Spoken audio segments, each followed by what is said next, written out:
Welcome in, everybody. On today's episode, I have Rich and Chris with me. We are going to break down the 2025 rookie tight ends that you should pay attention to in your fantasy rookie drafts. So, this is an episode you do not want to miss. There's also a surprise in there. We have a contest we're running, so stay tuned because here we go.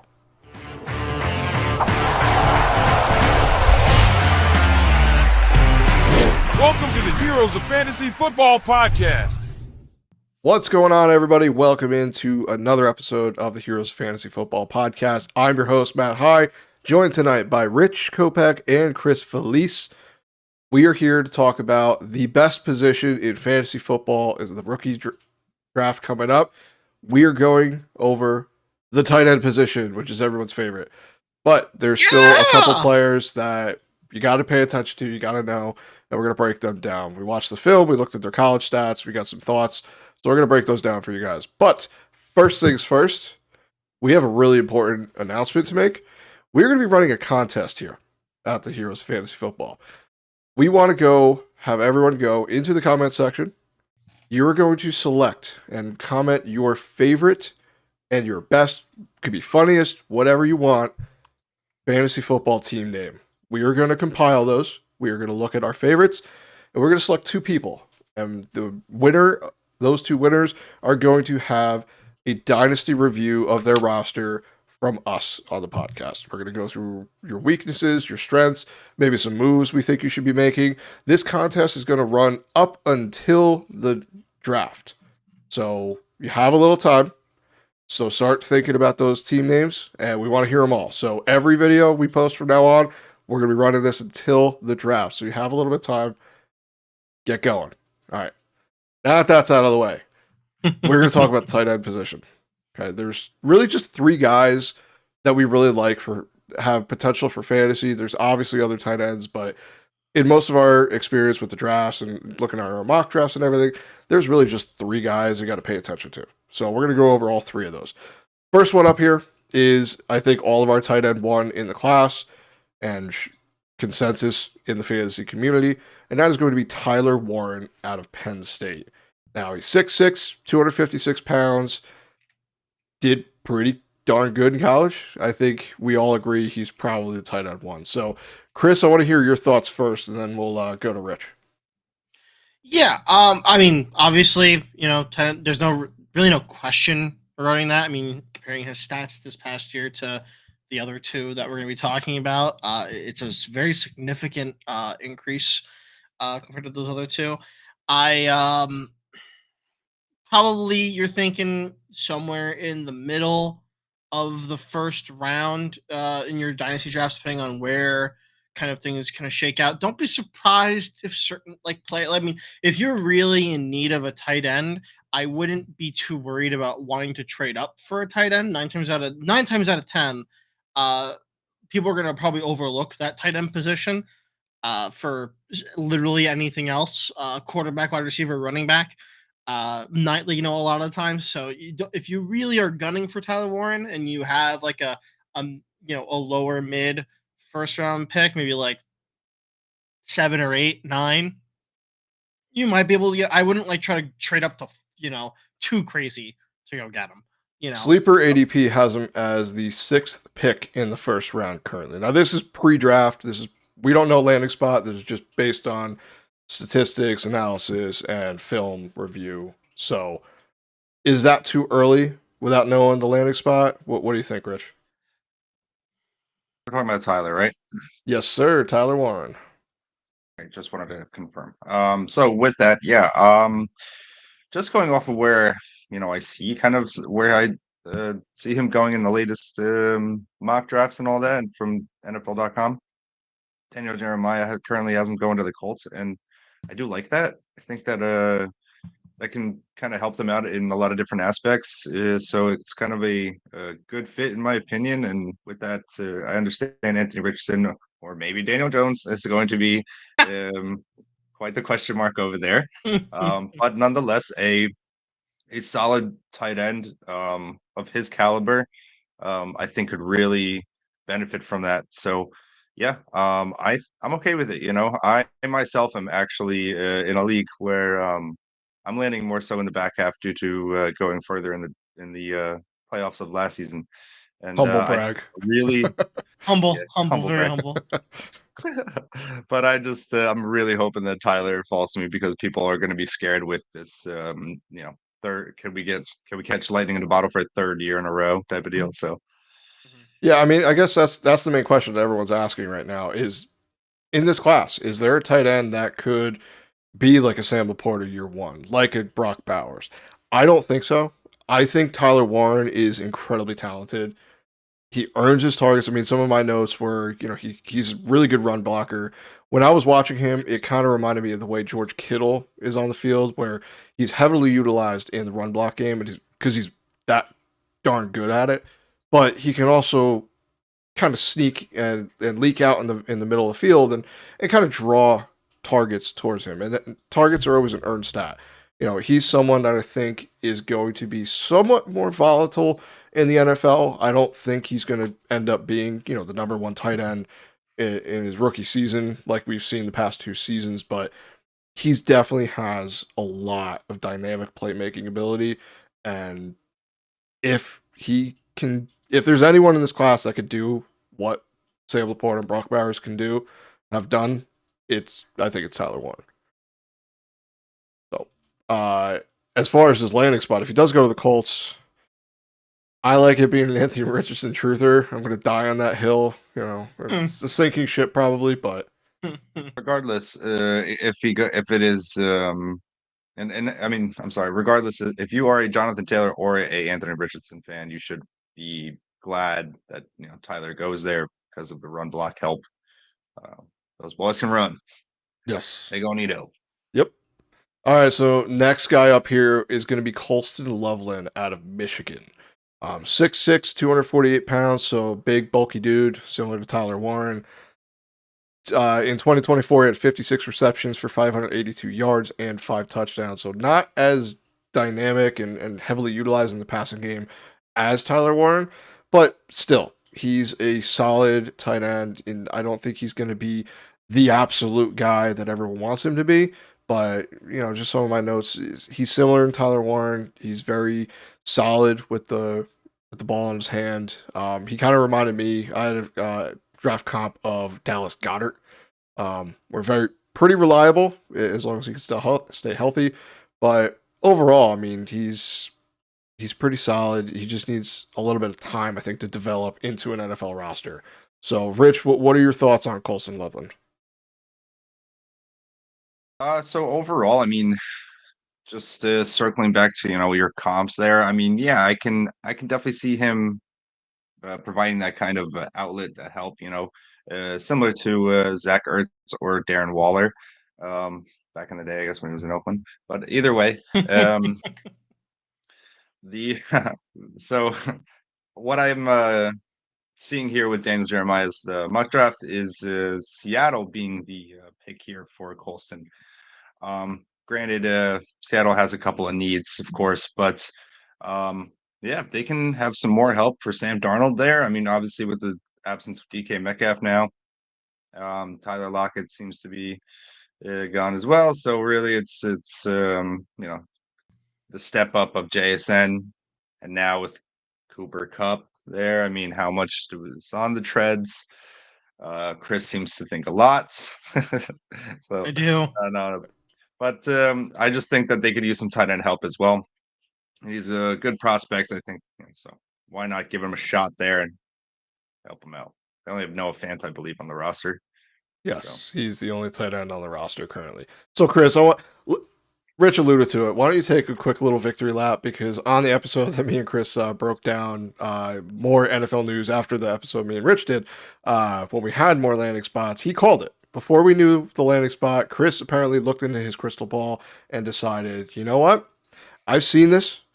Cooper Cup is going to the Seattle Seahawks. And like a day or two later, we got the notification, and all we saw in our fantasy chat was, I was right. So, Chris, go ahead, take a victory lap, and then let's bring it back into Colston Loveland. Thank you. Yes. So, Colston Loveland. I don't mind the landing spot of going to Seattle. I think it's more kind of on what you had hinted to before.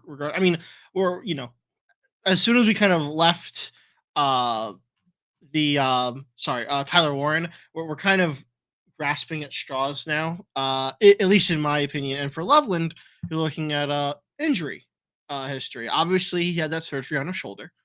And while he was cleared for combine and for contact and everything, uh, so he's good there. It still does kind of raise a concern to an extent. I don't think it's going to be anything serious, but definitely something to kind of like look at as time goes on, which probably why he's a little farther down the list. Am I like over the moon excited for Loveland? No, not necessarily. But do I think he'll be solid? Yeah, I think so. In the day and age of where you're really satisfied with a tight end to scoring you like 8 fantasy points, I think he can do that. Depending on the team he goes to, I think I like Seattle a lot. Kind of start to see the phase out of Noah Fant and the kind of surgence of Loveland and this kind of like new young core within Seattle. That'd be a nice start. Yeah, I mean, I think one of the teams that is going to be heavily investing in the tight end position is going to be the Los Angeles Chargers. And I think if any of these tight ends go there, immediately their stock is elevated as far as value. Because there's really not many people on the roster there. I think Will Disley is the only one that is of relevance currently. So, it's just I didn't not like his tape. I actually did. It's just I don't know if he's gonna have everything put together or get the opportunity in his rookie season. For me, I think he's gonna take a little bit of time to develop into one of these fantasy football guys that we're hoping for. I mean, let's just face it, the tight end position is pretty bad across the board. So trying to find one of these guys is, like Rich said before, hitting lightning in a bottle. It's really difficult. But I mean, the tight ends just they're really stinky. So speaking of stinky, we're gonna thank today's sponsor, the Dr. Squatch Soaps. Fellas, let's talk about game day rituals. You set your lineups, you get your go-to snacks, and you find a spot on the couch right in front of the big screen. But if you smell worse than a locker room after overtime, you're already taking the L. That's why we're teaming up with Dr. Squatch to keep you smelling like a first-round pick. Dr. Squatch's all-natural soaps will help you feel fresher than a rookie with 4.3 speed. And right now, you can get $10 off a purchase of $20 or more. All I gotta do is click the link in the show notes below. Don't fumble this deal. Head to drsquatch.com to upgrade your shower game today. Dr. Squatch, because winning your league is great, but smelling like a champion is even better. All right, thanks for that. And we are going to look at the last guy on our list here, Elijah Arroyo out of Miami. 6'5", 250 pounds, 2024. He only had 31 receptions for 526 yards and 6 touchdowns. Overall, I think he's one of these guys that could have a shot, but ceiling might not be there. So, Chris, what are your thoughts on Elijah? Yeah, so going back to my earlier point regarding injury, he is currently injured. Didn't take part in the combine. He is meeting with teams as he supposedly impressed teams with his performance at the Senior Bowl, if only I could speak. But yeah, kind of, I believe it's a knee injury. I can confirm that momentarily. Yes, it is a knee injury. So nothing, I mean, it doesn't sound like it's too crazy if teams are willing to meet with him, but it's definitely something, once again, to monitor, especially as your drafts kind of get closer and as the NFL draft gets closer. I mean, there'll probably be plenty of weird picks that teams will make depending on what they feel like they need. Uh, I don't know exactly, where I stand with Elijah. Like I said, we're getting to the point where it's just like, eh, you know, eh. Um, I'm like, am I really gonna bother? This is kind of like, I mean, I could be wrong. Someone can correct me. This feels like a third round pick, right? On sleeper. Correct me if I'm wrong, but I'll fact check it. thank you. Yeah. Um, it's tough. It's tough for me to kind of be fully on board here. I guess if you need the tight end and he kind of falls to you within the third or whatever round he's projected at, go for it. But I wouldn't reach. by any means. Stay true to your course, unless if you truthfully need the tight end for whatever reason. You have like none. Let's say you have Travis Kelsey and you hate Travis Kelsey with all your passion, all your heart. Hi, Matt. Hi. I don't hate him. I just wish he didn't disappear the 1 week I needed him. But yeah, so that's kind of where I say it's hard for me to kind of go, oh yeah, I love this guy, yada yada yada. Where it's like I know for a fact I don't. I know it's a tight end. I know that there's a chance that he seems like the type of guy that will be more of this. He'll be a good tight end, just not a good fantasy tight end. Let me put that record straight really fast. I'm not saying he's a bad player. I just think he's not going to be good for your fantasy team. So I should clarify that, because not all good tight ends are good fantasy tight ends. I do see a lot of places also ranking him as the fourth ranked tight end for this class. I see Harold Fannin Jr. being ranked a lot in front of him in different spots. So I'm just interested to see kind of where these two fall. I mean, as I always say with these shows, landing spots matter here. So it's a lot of what we're talking about. This is great, great knowledge to know about the players ahead of time, kind of decide or kind of hear where they're going and whatnot, and that way it helps you kind of decide if you should even really pay attention to them. But then again, that's all great and all, but it doesn't mean much until they really have a landing spot and are actually playing on the field. So Yeah, I mean, my notes with him, I compared him to Dalton Schultz. So yeah, he's had a couple good years. He's not flashy. He's not going to be elite in my opinion, but as far as the NFL, he's going to be serviceable. So I agree, Chris. He's going to be more of a NFL tight end than a fantasy tight end. I didn't see a lot of ceiling potential with him, but he should be a kind of guy that has an okay floor. Yeah, right there, Rich. Oh, sorry. I didn't notice. All we saw was camera. I was like, "Oh, you recorded me? Oh, we're recording, buddy." Recordception. For me, I'd probably just pass on him in drafts because honestly, I don't really think I'd be willing to take the shot. I mean, looking at sleeper ADP currently, he's going in the back of the second, early third. It's an okay shot to take, but there's other guys there currently, and I think there will be guys there that we'll talk about in upcoming episodes that I'll be more interested in, just because tight ends, they just don't, they take a while to develop typically. I know we just had Brock Bowers, we had Sam Laporta, and a couple other guys, but they typically take a while to really develop into a guy that you're trusting, and I'd rather take shots elsewhere. So, overall, it's an okay tight end class. I mean, it seems like there's always like one or two guys that are really, pushed up the boards and you're interested in, you'd willing to take a shot on. But I mean, look at Kyle Pitts. You took a big shot on him, didn't pay off. You took a shot on Brock Bowers, that paid off. Sam Laporta paid off, but it's just more tendency at the position and draft cost is what's kind of holding me back a little bit. So, anything else to add on the tight ends? Is there any guy you're really hoping that you're in a position to get out of these three? I'm assuming Tyler Warren or probably just Tyler. Yeah. Yeah, Tyler Warren's like the one I would want. Yeah, we also me and Chris just broke down 10 rookie draft tips to help you not lose your draft. So take a look at that, because one of the things in there was, look at landing spots, but also don't go in with a strategy. Like, I need this one player. If he falls to you, great, but don't force it. It's a really important thing, and it happens to all of us. We go in thinking, I gotta get this one guy, and I will do everything I can to get this one guy, and then it kind of just blows up in your face. So, we're gonna be breaking down every position. Those episodes will be coming out very, very shortly. We're working on those right now, but there's a lot of guys to go through. So if you would be so kind, we really appreciate it if you could like, share, and subscribe. Don't forget about that contest. We want to hear from all of the viewers and listeners.